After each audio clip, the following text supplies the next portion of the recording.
The hour of convening having arrived, all members will please come to the floor of the House and take their seats. All members ask the clerk to ring the bell.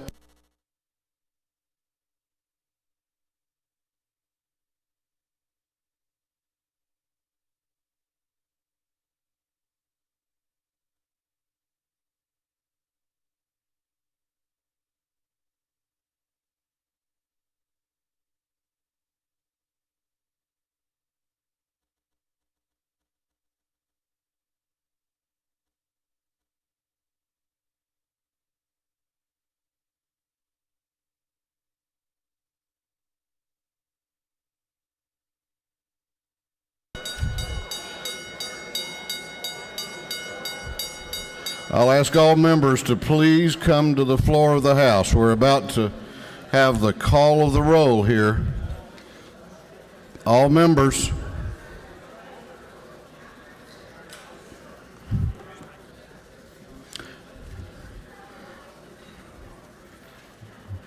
We'll call the roll. All members present will please vote green to signify their presence in the chamber, and the clerk will unlock the machines.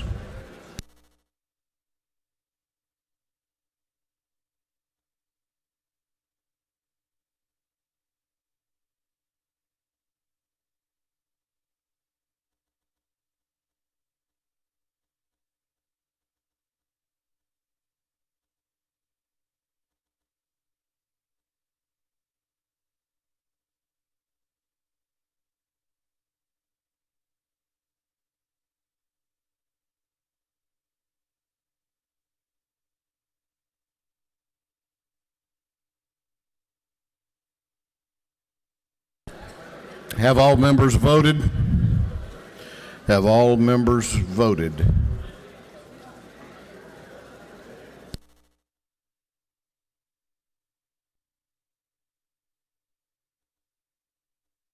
Have all members voted? If so, the clerk will lock the machines.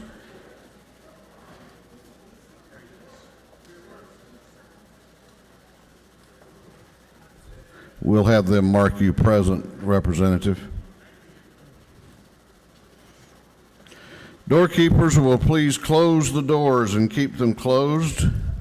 Good afternoon. I hope all of you are happy to be back and ready to go back to work. Day 6 of this session is beginning. We're going to have scripture reading and prayer by the chaplain, after which we will pledge allegiance to the flag. It is my honor to introduce the chairman of the Higher Education Subcommittee of the Appropriations Committee and the representative from the 36th District, Representative, to introduce the chaplain of the day, Representative Earhart. Thank you, Mr. Speaker. Ladies and gentlemen, it's a great pleasure for me today to come here and introduce my pastor, Mr. Mike Lynch of North Star Church in Kennesaw. Mike's a native Georgian. He's originally from Fayetteville.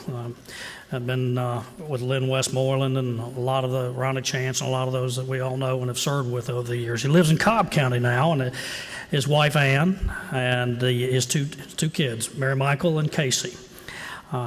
Mike teaches my men's group as well as the pastor, and I took a look and a little bit of a survey of some of my friends in there, and I was going to get some anecdotal information, just good stuff to tell about your pastor. Then I thought, well, discretion being the better part of valor, to demonstrate the political acuity I may have gained over the last 20 or so years. A man who has an unrebuttable podium every Sunday who can talk about you. I thought I'll just skip some of those little vignettes about my friend Mike.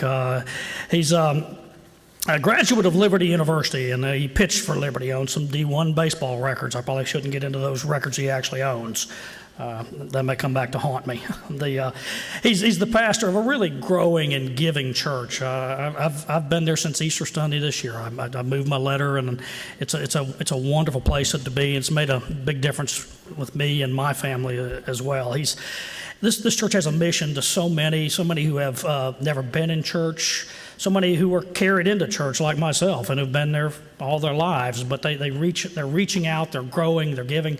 There's just a really, truly blessed place, and I'm proud to be there. So I want you to take a minute and listen to my friend and a true man of God and of grace, Mr. Mike Lynch, pastor of North Star Church.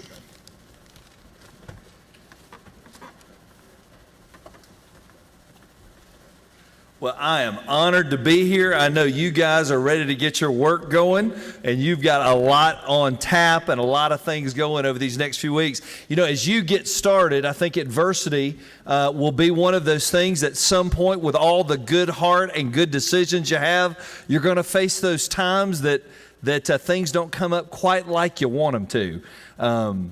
In my life, Earl was talking about, I had the privilege of playing baseball in college for a guy named Bobby Richardson. Many of y'all may remember, for the New York Yankees. And if it tells you anything about my career, he's out of baseball after he coached me. And so he got out shortly thereafter. There was a day, though, that I remember I learned something about adversity I didn't know. We were playing Virginia Tech.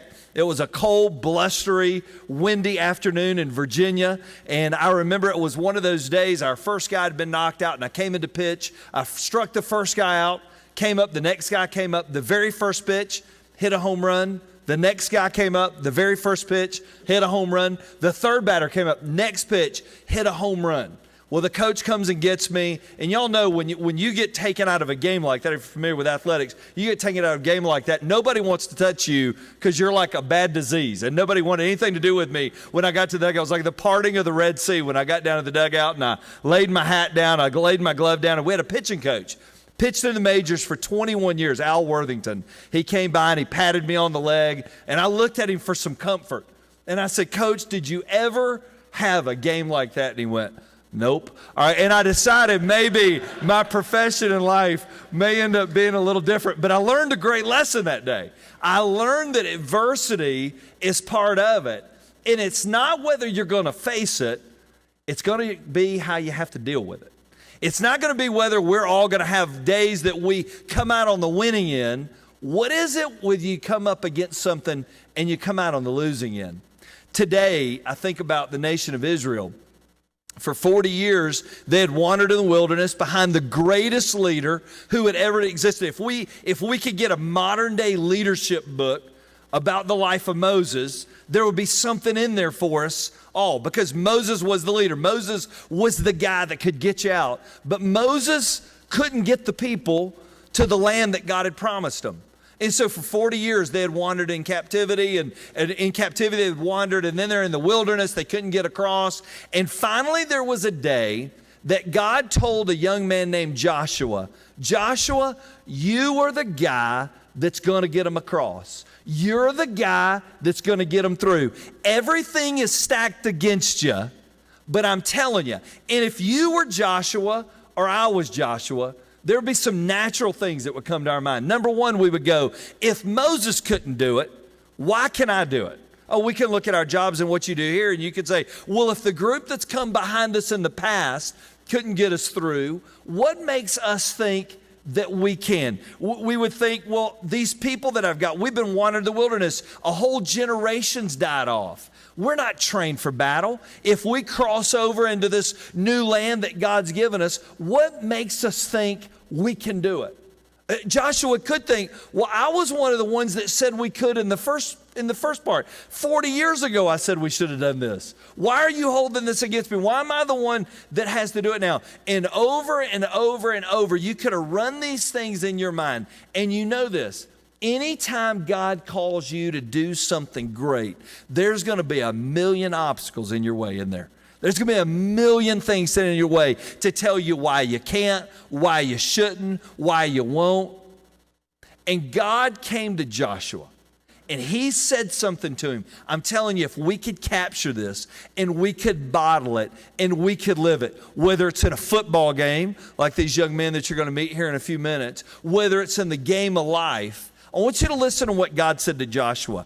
Now, knowing all these things that are going through. Now, Joshua never said verbally what he was thinking, but based on what God told Joshua, you know, sometimes we think the only thing that God knows is what we tell him, and he knows everything anyways. So we know what he told Joshua, I think, was where Joshua was living. Listen to what he said.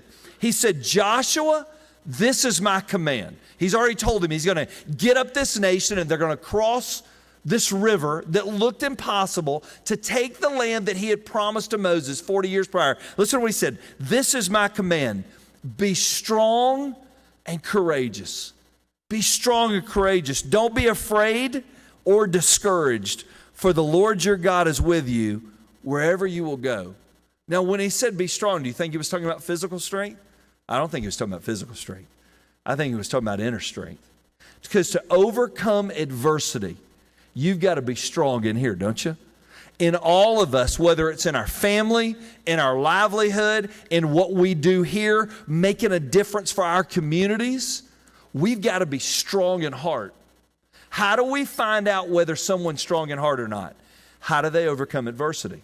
If we're strong in heart, we get back up and we keep battling. We get back up and we dive back into the battle. I remember hearing about a football coach one time that was telling his team, he said, listen, who do I want? Do I want a guy that gets down, gets back up, goes down, gets back up, goes down, gets back up? Who do I want? They said, you want the guy going down and getting back up? He said, no, I want the guy knocking all the guys down. That's the guy I want. But we all have times we get knocked down. The question is, are we strong in heart? Are we resilient? God said, Joshua, be strong. And then listen to what he said next. I want you to be courageous. It's one thing to stand for what's right when it's easy, but it's harder to stand when the odds are stacked against you. It's harder to stand. Courage isn't the absence of fear. Courage is standing in the face of fear, isn't it? Courage is saddling it up and getting out there, even when we have trepidation in our heart. Joshua, be strong, and he told him this 3 times, and courageous. You stand because I told you to stand. Be strong and courageous. Then I love this next phrase, and this is for us, because as we grow older, we think we should have it all together. And then he said this, and don't be afraid. Don't be afraid. I think whenever we get called to do something that's out of our character or out of our comfort zone, I think fear creeps in. And what does fear do to us? Fear paralyzes us. Whether it's on a ball field, whether it's in the house, and we get ready to do something great and we go, man, that fear creeps in, and doubt comes along with fear, and fear paralyzes us, and we stand still. And when we stand still, we never really stand still, do we? We really go backwards. We just quit going forwards. He said, Joshua, don't be afraid. And then he said something next that I think is, man, this is where I live. And this is what I felt in the dugout that day. And little did I know after those 3 home runs, that was really going to be really not that big a deal in life compared to some of the other adversity you're going to face. Then he said this, and don't be discouraged. Don't be discouraged. You know, the opposite of courage is being discouraged. The opposite of courage is getting down on ourselves. The opposite of courage is we set out with great goals and aspirations, but we quit standing up to those things, and all of a sudden we get discouraged and we let things pass us by and we let things move by us. And all of these things sound impossible till the last line that he said to Joshua. Listen to what he said. For I am with you, and I will never leave your side. It's one thing to face it head on, just being tough. It's another thing to face it head on when we know that God stands at our side and he walks with us and he never takes his eye off of us, and he will see us through. There's times we all feel alone.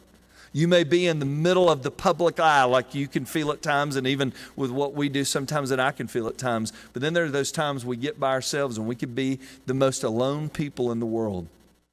We'll let you in on a little bit of good news. Before you were ever even created, God knew everything about you. He loves you. And he never takes his eye off you. And I know he wanted to tell Joshua, Joshua, by yourself, you can't do it. But with me, you can. So come on, let's keep walking, let's keep moving, let's keep going. And for us today, when we face adversity, we got an option. Do we cower down, or do we dust off and we get back up and we move towards what God's called us to do? And that's my challenge for you today. In this session, you're going to have good days, I'm sure, and you're going to have bad days. But no matter what happens, Keep walking, keep moving, and keep doing what you've been called to do. Would y'all pray with me? Let's pray. Dear Heavenly Father, we are so thankful that you know everything about us and you love us anyways. Father, we're so thankful that we don't live down here in this vacuum and you're unaware of who we are and what we're going through. And Father, today for the members standing in this room and for the speaker, Father, today I pray for an extra dose of courage, an extra dose of strength, an extra dose of encouragement. Father, I pray that the members of this house will be strong and very courageous. They will not fear. They will not be discouraged. Because, Father, you've said it in your word in the Old Testament, and you said it in the word in the New Testament through the words of Christ. For you are with us wherever we may go. God, bless this house. Bless this session. And may we walk strong in you, full of courage and full of heart for the task you've put ahead of us. And Father, I pray this today in Jesus' name. Amen. I pledge allegiance to the flag of the United States of America and to the republic for which it stands, one nation under God, indivisible, with liberty and justice for all.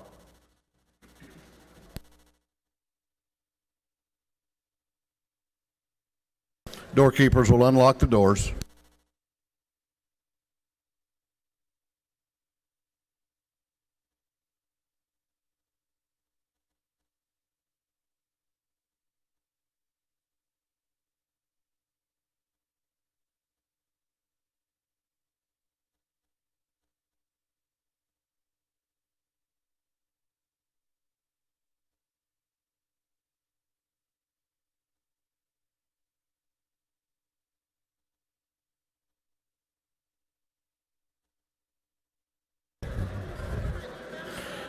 Chair recognizes the chairman of the Committee on Information and Audits, Chairman Davis.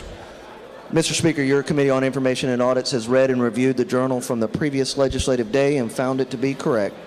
Mr. Davis, the gentleman from the 109th District and the chair of the Committee on Information and Audits reports that the journal of the previous legislative day has been read and found to be correct. Is there any objection to the confirmation of the journal?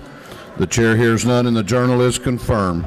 The clerk will read the resolution establishing the order of business for the day. Mr. O'Neill, the 146 moves the following be established as the order of business in the first part of the period of unanimous consents. Introduction bills and resolutions, first reading and reference bills and resolutions, second reading bills and resolutions, morning orders, privileged resolutions.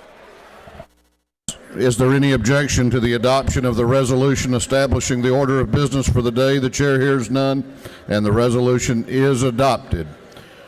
First reading of House bills and resolutions. The clerk will read.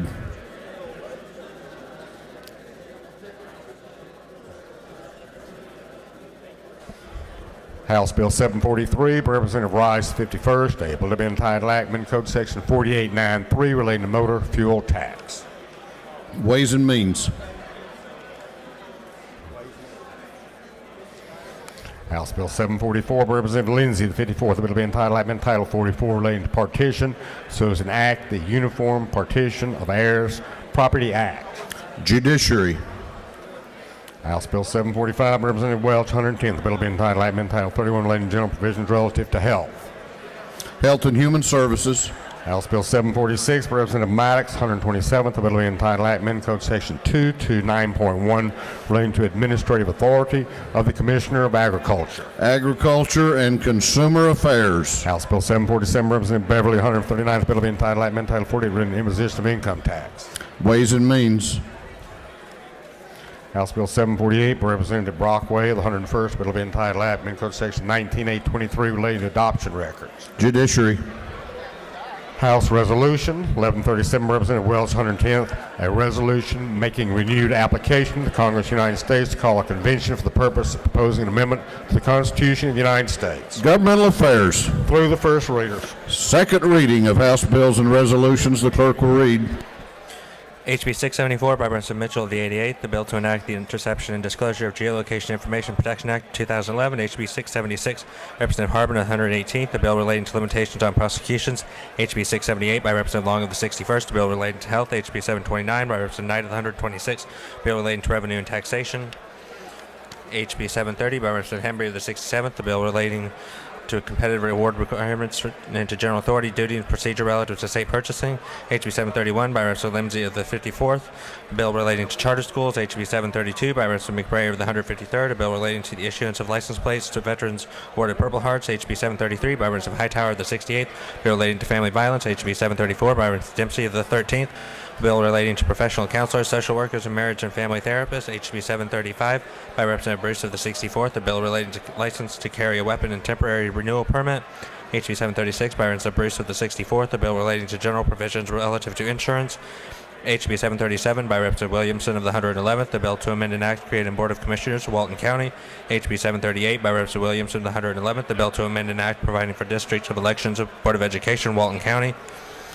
HB 739 by Representative McKillop of the 115th, the bill relating generally to mortgages, conveyances, secure debt, and liens. HB 740 by Representative Cook of the 18th, the bill to amend an act amending, revising, superseding, consolidating laws pertaining to Board of Commissioners, Carroll County. HB 741 by Representative Ralston the 7th, the bill to amend an act providing appropriation of the state fiscal year beginning July 1st, 2011, ending June 30th, 2012. HB 742 by Representative Ralston the 7th, the bill to make and provide appropriations for the state fiscal year beginning July 1st, 2012, ending June 30th, 2013. HR 1130 by Representative Cook of the 18th, the resolution urging the United States Congress to repeal the 17th Amendment of the United States Constitution through second readers.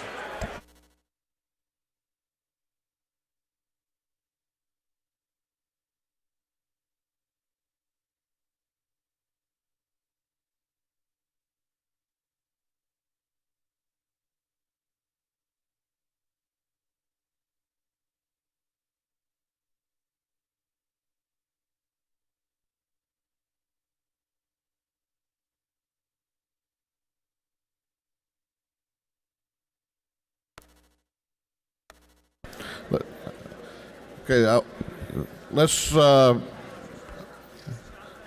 bring a little order to the House, please. We're about ready to recognize some very special Georgians and have some important introductions.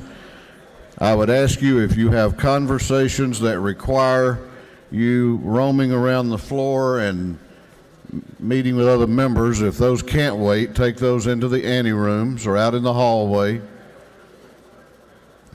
To introduce the Doctor of the Day today, it is my honor to introduce to you the Minority Leader of this House, Representative Abrams, to introduce the Doctor of the Day.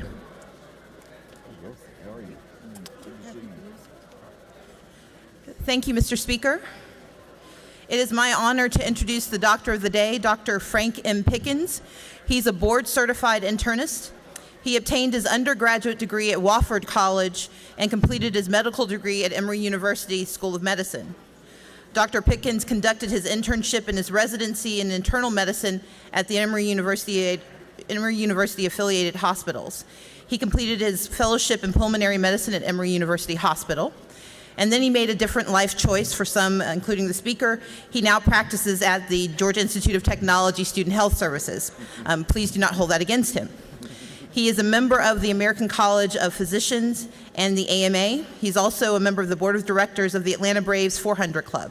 He enjoys running, golfing, baseball, and in case any of you like to go out on the beach, he is a certified scuba diver. So please help me welcome Dr. Frank Pickens.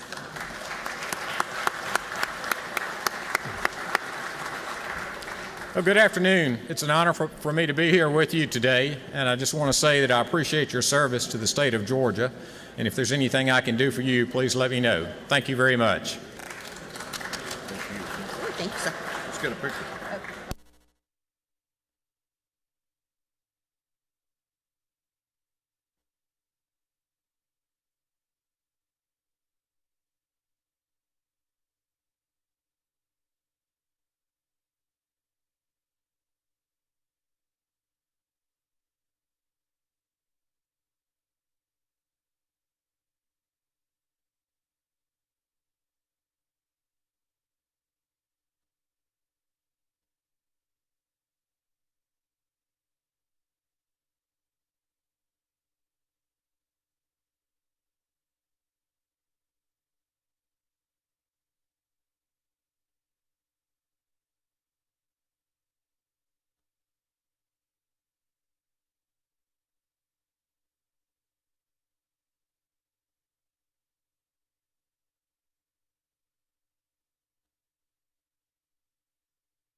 I'm going to ask the House to come to order. We've got a very special recognition and resolution that we want to do.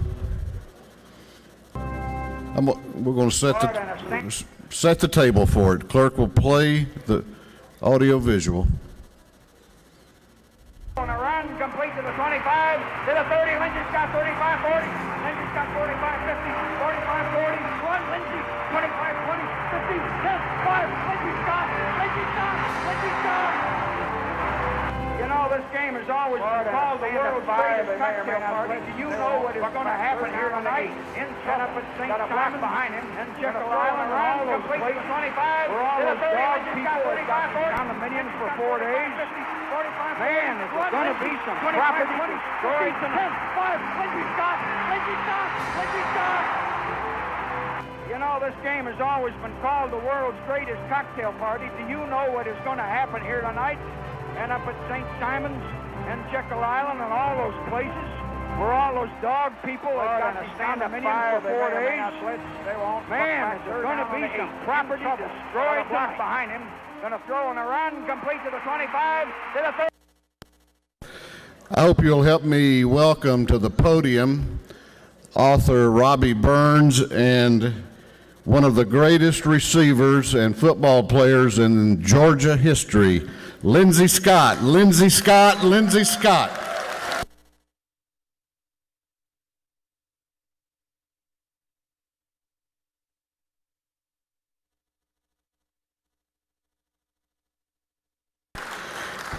In a minute, I'm going to have the clerk read a resolution, but there are certain days, and I know we honored Larry Munson a few weeks ago, and a little sad, but there are certain days in our history and even in sports history that become really a part of who we are here in Georgia.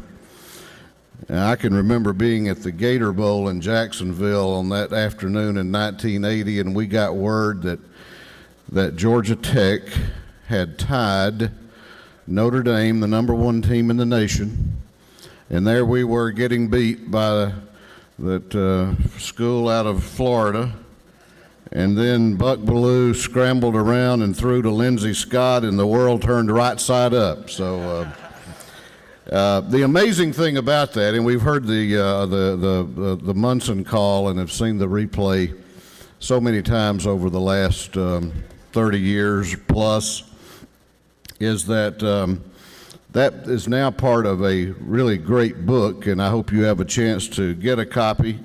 I understand you may have that opportunity today and have it signed.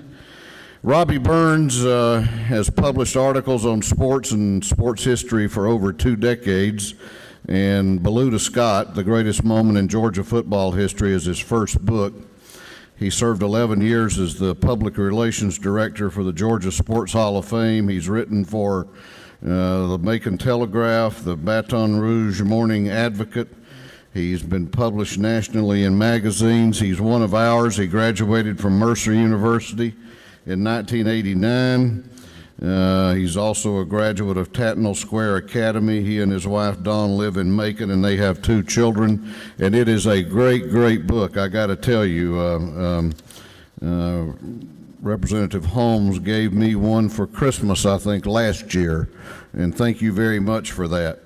Lindsey Scott, of course, became a legend that day. He and I were visiting before, and I told him he was already my hero because I remember when he was running kickoffs back for touchdowns the year before, which was not that great a year, actually, but it led to great things. He was the 13th overall pick in the first round of the 1982 NFL Draft by the Saints and played there 4 years. All-state performer at Wayne County High School, and he and his wife, Rhonda's with him today. Rhonda, please stand up and let us say hello to you.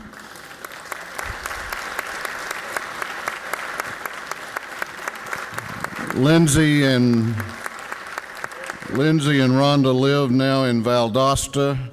They have 4 children. I'm honored to be joined in this resolution with their representative, Representative Amy Carter, and by my Bulldog brother, the chairman of the Ethics Commission, Chairman Joe Wilkinson. The clerk will read a resolution. House Resolution 1138 by Representative Ralston, the 7th, Representative Carter, the 175th, Representative Wilkinson, the 52nd, Representative Holmes, 125th. A resolution recognizing and commending Robbie Burns and Lindsey Scott and inviting them to be recognized by this House of Representatives and for other purposes. Whereas Robbie Burns has published articles on sports and sports history for over 2 decades, most recently became the author of Blue to Scott, the greatest moment in Georgia football history. Whereas Robbie Burns served 11 years as Public Relations Director of the Georgia Sports Hall of Fame, and Lindsey Scott ran into legend against the Florida Gators in 1980 as he took a short pass from Buck Bellew and turned it into a 93-yard scoring drive that gave Georgia a 26-20 victory and catapulted the Bulldogs to the national championship. Scott was 13th overall pick in the first round 1982 NFL draft by the New Orleans Saints and played 4 seasons, whereas the outstanding athletic achievements of Lindsey Scott and Robbie Burns to writing about sports are worthy of recognition. Now therefore be resolved by this House of Representatives, members of this body commend Lindsey Scott and his athletic ability, as well as Robbie Burns and for his love and dedication to sports writing, and invite them to be recognized by the House of Representatives at a date and upon a time to be designated by the Speaker of this House. Please help me welcome now to the podium author Robbie Burns. Robbie. Appreciate you doing this. It's an honor. Thank y'all so much. First off, I've got to thank Jesus Christ for giving me the opportunity to be here, and he's the reason why the book was written. He's patterned my life in a way that it just made it too easy for me to get in touch with all the people I needed to contact for this to become reality. I got to thank my wife, who's here with me today, Dawn, my daughter, Hannah Rose, and my stepson, for their support, my parents who are here, their support, my sister and brother-in-law. And also, want to thank Lindsey Scott, because if he hadn't have caught that pass, I wouldn't have had anything to write about.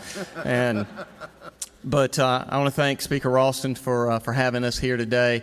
This is quite an honor. This book has been on a great journey, and I never would have figured that it would be in the House chambers right now, and that's just a testament to what the Lord has wanted to do with it. And the message I think you'll find that comes out of the book is that the play was 3rd and 11. There was looked like no hope. Time was running out. Everybody's going through something like that at some time, and that hope is ahead. It's not behind. And thankfully, that's what Buck and Lindsey and the rest of Georgia looked at it like that 31 years ago. But again, thank you for having us. Thank you for having me. It's an honor more than you can imagine. I do thank you. God bless you.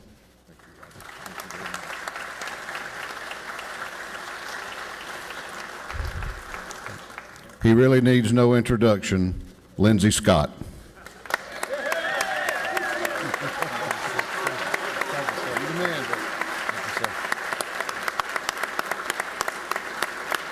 Thank you. It's certainly an honor and a privilege for me to be here today, and I got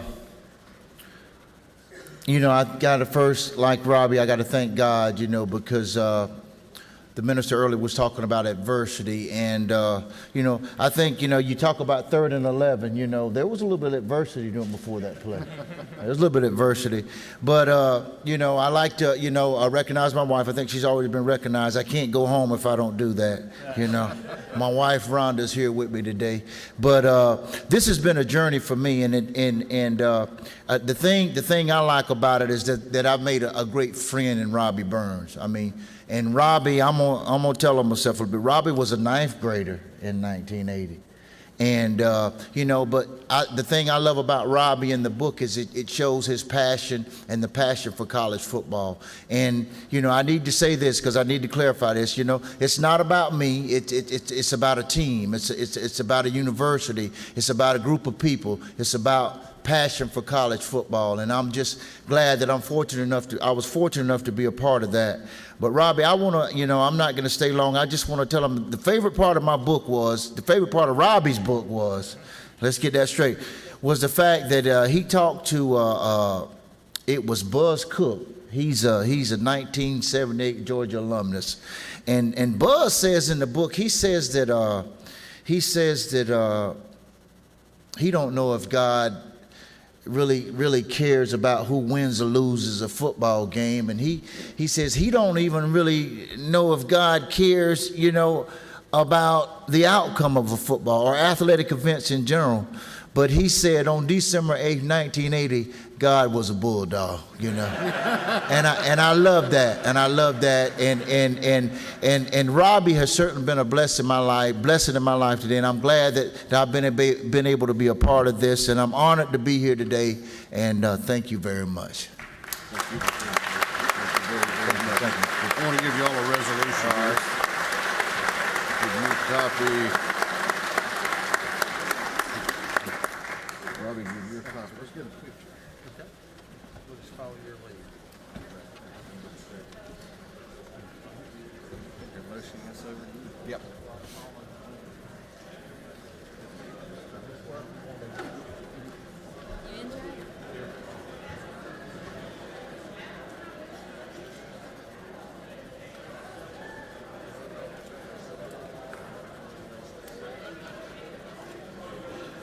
Thank you very much. Mr. Speaker, it's an honor, and I certainly do appreciate it. Well, listen, we're honored that you would be here. Well, Great work. I look forward to your next one. Hey, yes, sir. It's probably a little while, but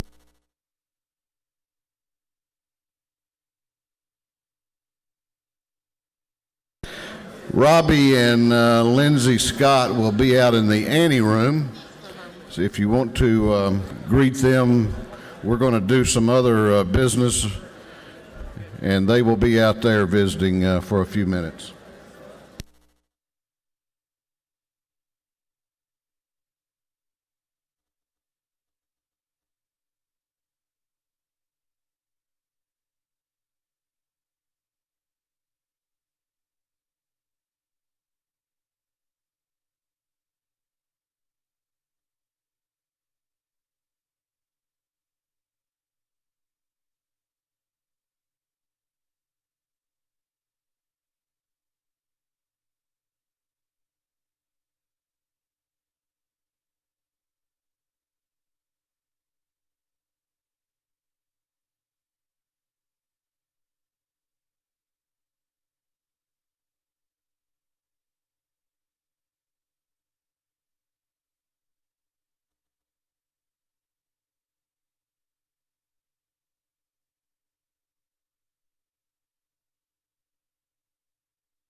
Okay, I'm going to ask you to come back to order. You've got to greet a true football legend, and the next group, there may be one in the making in that group.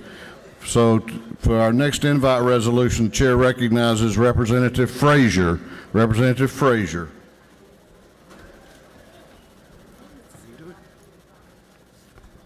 Good afternoon. Thank you, Mr. Speaker. The bright lights in the Georgia Dome made that silver trophy shine almost as bright as the faces on the Burke County Bears. Burke County High School football team clinched its first ever state football in December, a 28-14 win over Peach County. Mr. Clerk, would you read the resolution? House Resolution 1139 by Representative Frazier, 123rd, Representative Jackson, 142nd. A resolution commending the Burke County High School Bears football team on their Class AAA state championship and inviting them to be recognized by the House of Representatives. Whereas through perseverance and iron determination, the Burke County Bears finished their 14-1 season with their first Georgia High School Association championship title in school history with a dominating 28-14 victory over Peach County. Whereas Burke County's high school's first state championship in football and 666 points scored by the 2011 Bears is a school record and the third highest in a season in Georgia history. The astute direction of head coach Eric Parker will go down as one of only 6 coaches in Georgia who has won a state championship as a player and as a coach. Now, therefore, be resolved by the House of Representatives, members of this body congratulate Burke County High School Bears football team on winning the 2011 Class AAA State Championship and invite the team and head coach Eric Parker to be recognized by this House of Representatives at a date and time to be designated by the Speaker of the House. Thank you. Ladies and gentlemen, accompanying me here today in support of the Burke County football team is our superintendent, Linda Bailey, in the gallery, our school board president, and also our councilman and the entire athletic team. And although our superintendent is here, Waynesboro is still going on. We do have people still working. Give a round of applause to the 2011 Region 3 AAA football champions for the state of Georgia.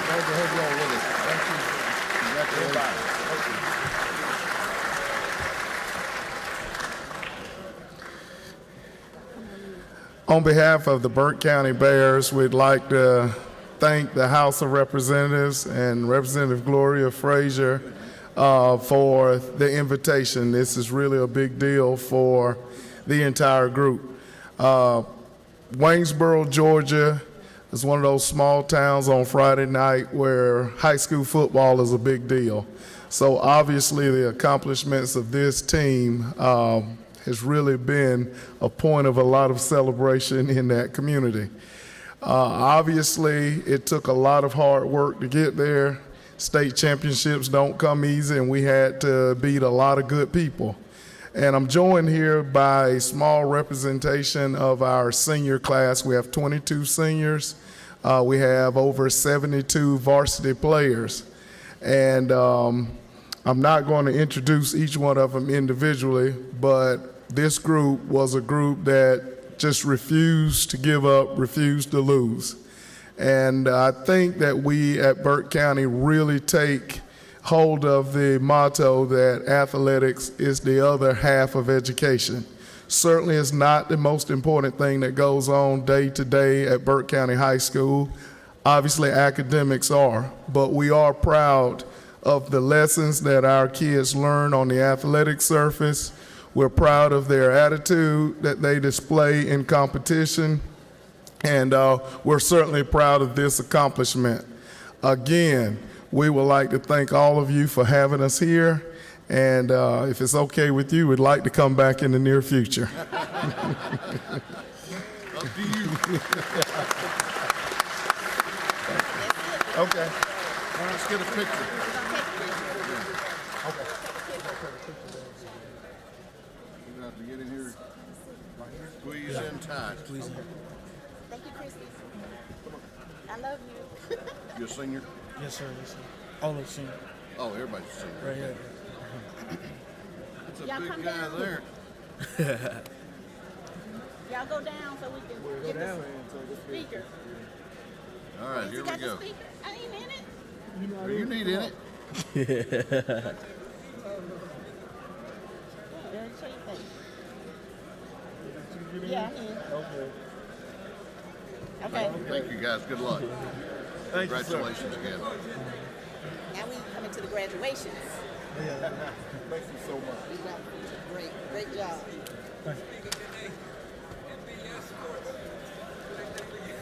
They can be anything.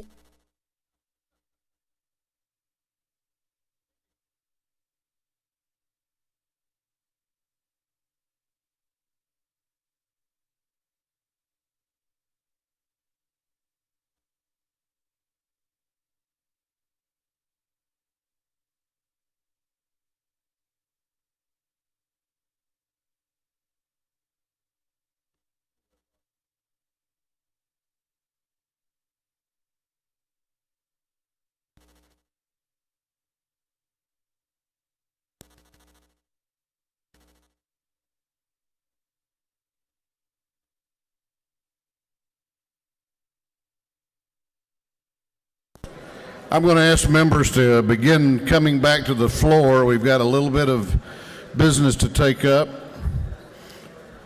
Members, come back to the floor. Before we do that, I'm going to ask the clerk will read the caption to a group of privileged resolutions. House Resolution 1138, Representative Ralston, 7th, recognizes committing Robbie Burns and Lindsey Scott. This resolution has been adopted by the House. House Resolution 1139 by Representative Frazier, 123rd, committing Burke County High School Bears football team. This resolution has been adopted by the House. The following two resolutions are invitation resolutions. They're being read for the first time today and referred to the Committee on Rules. A resolution by Representative Stevens, the 164th, recognizing January 24th, 2012 as Georgia Music Day at the Capitol, inviting Georgia Music Partners and the Recording Academy Atlanta chapter to be recognized by the House.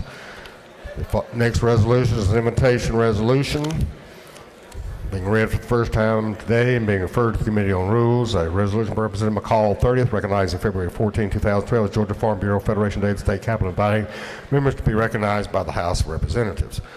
Following resolutions are privileged resolutions being read for the first time for adoption. A resolution by Representative Jones, 46th, recognizing and commending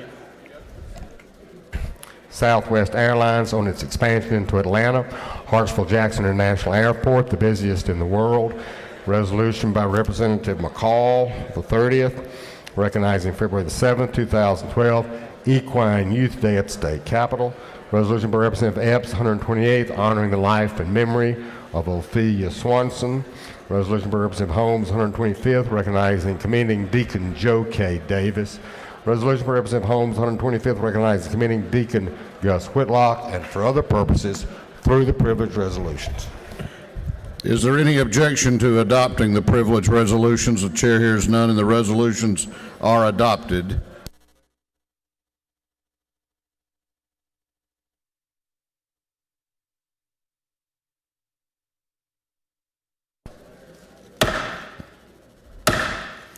Okay, we're going to take up a joint resolution.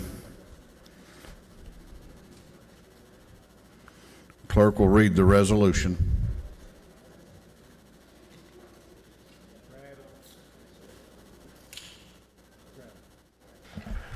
House Resolution 1140 by Representative O'Neill, 146th, a resolution relative to adjournment and for other purposes.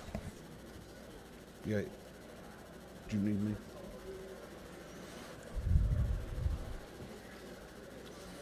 Chair recognizes the Majority Leader of the House to explain the resolution.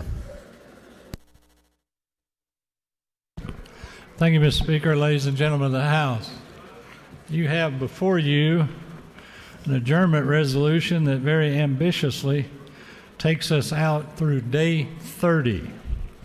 I don't know that that's ever been precedented here before, but this is an attempt by your leadership to allow you to plan your professional life at home, but also, more importantly, to allow you to plan your activities here. So we feel like that this is good for everybody to know what to expect. Now, obviously, there may be some things that we don't know about now that could alter this under emergency circumstances, but we hope not. We will be in session according to this resolution, if you approve it, all 5 days of this week. Next week we will be in 4 days. The following week we will be adjourned Monday and Tuesday, and in the last 3 days of the week, which will get us through day 21, which is Friday, February the 17th.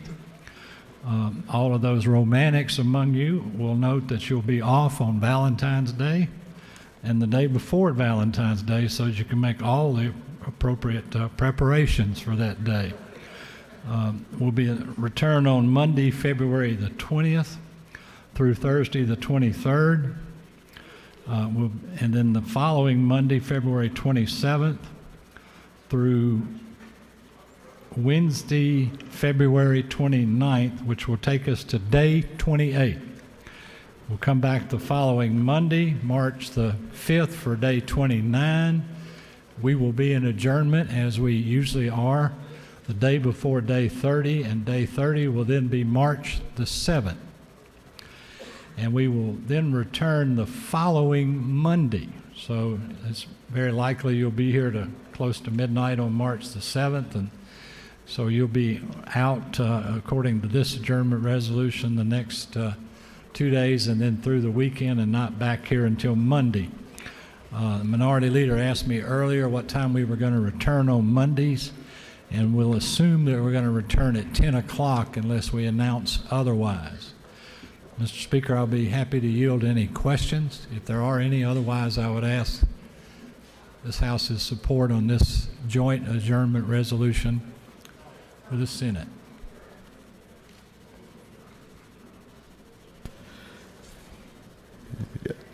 You don't appear to have any questions. That's a rather ambitious schedule, Mr. Leader. I think indeed it is, Mr. Speaker, and a great deal of gratitude for this goes to you, sir, and your leadership, and we're very grateful for that. With that, sir, I'll yield the well. The gentleman has yielded the well. All those in favor of House Resolution 1140 will vote aye. Those opposed will vote no, and the clerk will unlock the machines.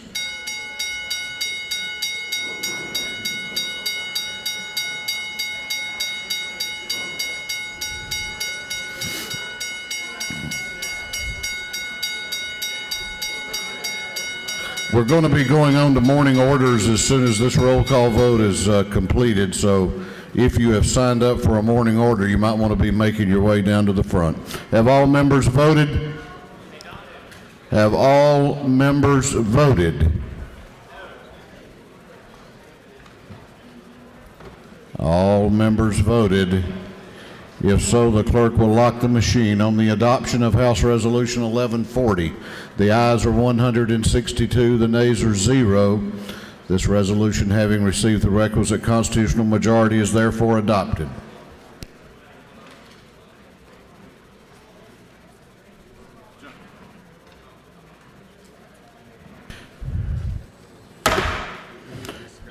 House will give attention to the members doing morning orders and making announcements. The chair recognizes for a joint morning order the chair of the Public Safety and Homeland Security Committee, Chairman Purcell, and the chair of the Game, Fish, and Parks Committee, Chairman Burns. Mr. Speakers and ladies and gentlemen of the House, I hope each one of you have enjoyed a small loaf of raisin bread today that was left in your office. Today we're celebrating Effingham County Day at the Capitol. A previous resolution that we all passed in the House, 1112, was adopted as Effingham County Day. Also, today, Representative Burns and I are here to ask you to attend this evening a very special party down at the depot with good home cooking from Effingham County. Well, so with that, Representative Burns. Thank you, Ann. Mr. Speaker would like to recognize a whole group of folks, if that's... Mr. Speaker, is it okay if we recognize folks in the gallery? A lot of good folks, friends, family, some good leadership youth that we have up here from several different groups, leaders in our county, from the chamber and from different elective and appointed positions. If you would, all of you from Effingham County, please stand so we can welcome you.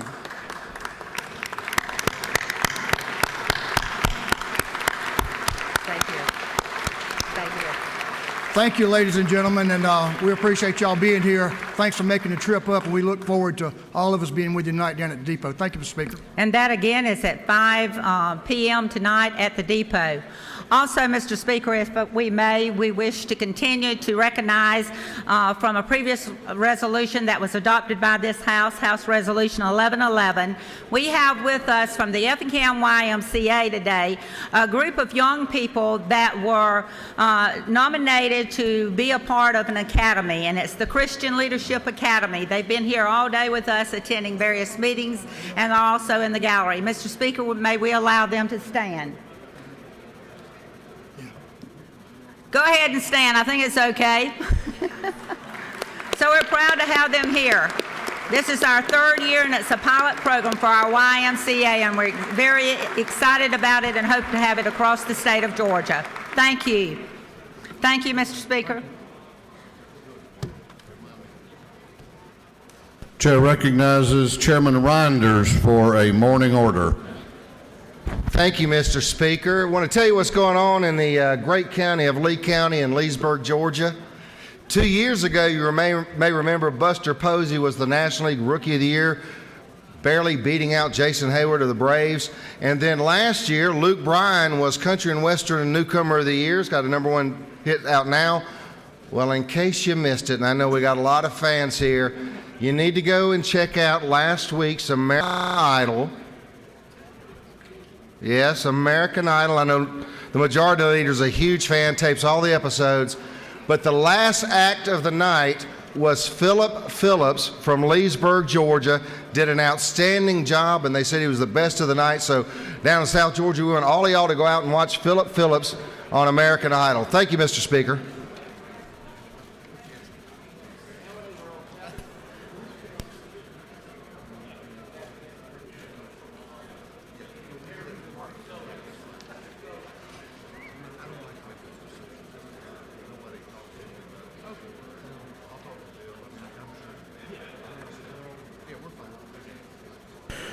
We have a couple of announcements. The chair recognizes Chairman Stevens of the Economic Development and Tourism Committee for an announcement. Chairman Stevens. Thank you, Mr. Speaker. Ladies and gentlemen of the House, tomorrow starts a very unique day. It is the inaugural Georgia Music Day at the Capitol. Tomorrow morning between 8:45 and 9:30, you may want to be in 403 at the Capitol to get a picture. We have some photo ops of some people that will be at this inaugural day at the Capitol for music. Some of the people will be Johnny Colt of the Black Crowes, Train, Chuck Leavell of the Rolling Stones, Mac Powell, Third Day, Corey Smith, Robert Spano, the Atlanta Symphony Orchestra director, Christian and Brandon Bush of Sugarland, Driving and Crying, Coy Bowles and John Hopkins, the Zach Brown Band, with more that will be there tomorrow. Again, this is 8:45 until 9:30, 403 at the Capitol. Be there for your photo op. Thank you.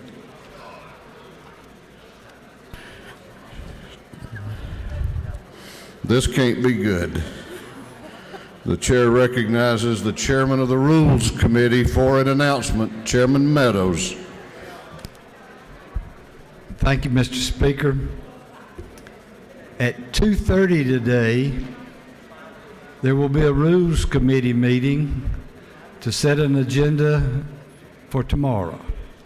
I would encourage each of the Rules Committee to be there. There's no excuses today. And Calhoun football team be here tomorrow too, so thank you.